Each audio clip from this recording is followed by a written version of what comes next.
होय ताई, एक प्रश्न विचारू? विचार की. दादा तुम्हाला एवढं त्रास देते ती, घालून पडून बोलते ती.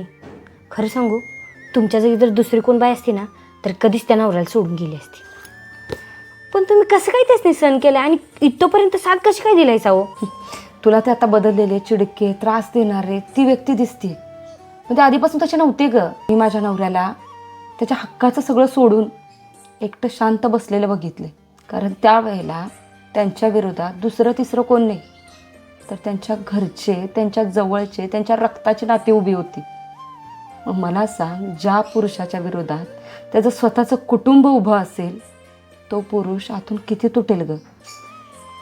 आणि बायको म्हणजे फक्त नवऱ्याच्या चांगल्या परिस्थितीत आणि त्याच्या प्रॉपर्टीचा हिस्सा होणं असं होत नाही.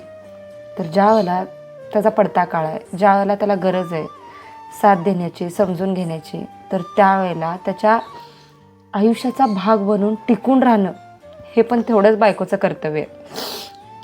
मग मला सांग, आता त्यांचा पडता काळ आला आहे आणि मी त्यावेळेला त्यांची साथ सोडून गेले तर काय उपयोग आहे? तुम्ही नका टेन्शन घेऊ. आणि थोड्या दिवसात का नाही आपले दादा हाय असे चांगले होते आणि त्यांच्या विरोधात अख्खं खानदान जरी गेलं का नाही तर त्यांच्यासोबत त्यांची बायको उभी आहे. आणि ज्या पुरुषासोबत त्याची बायको खंबीरपणे पाठीशी उभा आहे का नाही तो माणूस कधीच आयुष्यात मागे पडत नाही.